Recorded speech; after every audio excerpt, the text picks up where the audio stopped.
Now, this is our little Anart motion camera. We bought this on Amazon. It was $40. It was $56 with the accessory pack and the extra card. And I'd done a lot of little testing with this camera with my friends, recording rides, recording various things. But I came up with a couple of ideas that might be worth sharing. Now, well, the first thing, of course, is everybody uses this. You can mount this in various positions. And I wanted to just mention that it's best if you can shorten, in other words, if you shorten this up, the footage, at least in my experience, is a lot better because you don't have a diving board. When this is mounted and this is extended all the way, just let me extend it all the way up here. What happens is, some of the footage, this tends to do this. When you mount this to a helmet, to the top of the helmet or the side, every time you move your head, the footage gets hard to watch. But anyway, I did come up with a couple of things, and one of them I want to test today. In fact, I'll take a little ride later.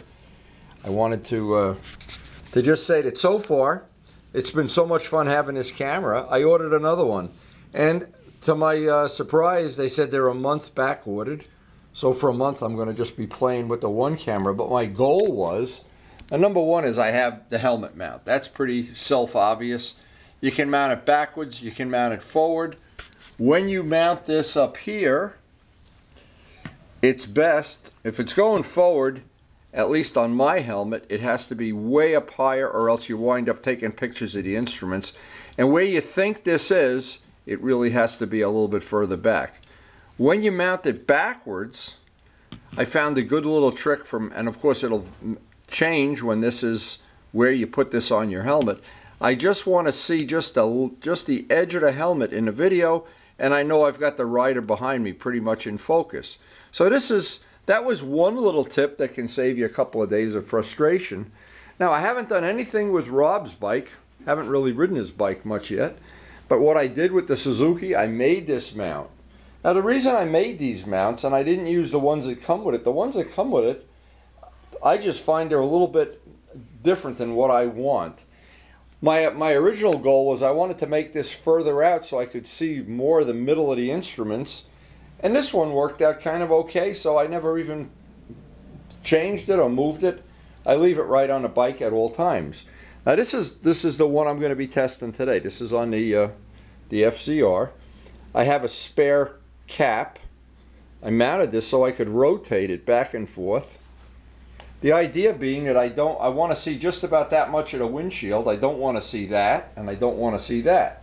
I want to just see if you have a little bit of the motorcycle in the view, you have a little reference then. If you just shoot the road ahead of you, if you put the camera on the front of the bike, I don't know. It doesn't do much for me. Now, in the case where I've had the suction cup here, it doesn't hold because of the shape of the tank.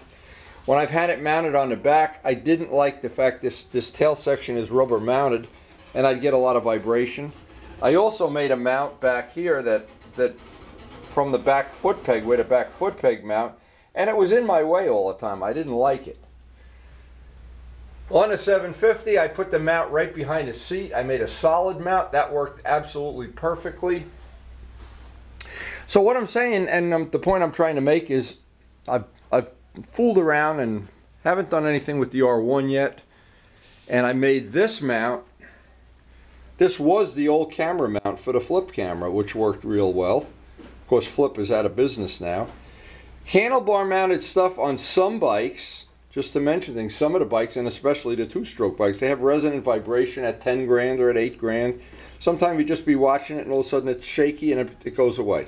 So having this choice, having this piece up here, the chest mount worked good. I did a couple of days with Jose on the R1. That worked out good. But so far, the best one is that little tail mount. It's just not in your way, which is the biggest thing.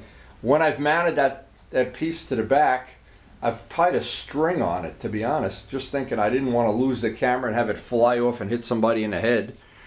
But what it is, every one of the bikes is just a little bit different, and I always wanted to have as many choices as possible when I go for a ride. Now the biggest choice you have, and I put a towel down here so you can kind of get a contrast, the biggest choice of all would be if I can somehow mount this that it doesn't have a resonant vibration. When I've mounted it to the this is a funny thing. I mounted it to one of the gas tanks. I don't remember which one. It was picking up a vibration from the tank that sounded like we were in a tunnel. I said, holy mackerel, this is just it. And I know what it is because I've dealt with resonant vibration before. But this combination of, now if I go out riding, I have to put this somewhere on the bike, or it just doesn't fit under your jacket conveniently. And I don't have a saddlebag on any of the bikes. I like to put it in my pocket or it doesn't go on the ride. But I have to be really, really honest. I bought this camera and they had this special deal at Amazon. It was, the check you wrote was 56 bucks.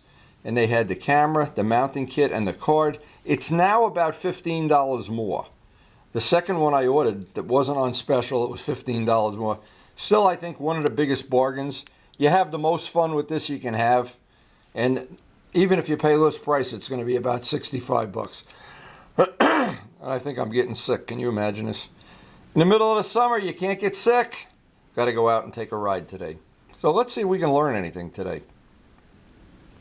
And of course, the biggest thing is I'll take some of it. I have footage now of from each one of the bikes. I have every one.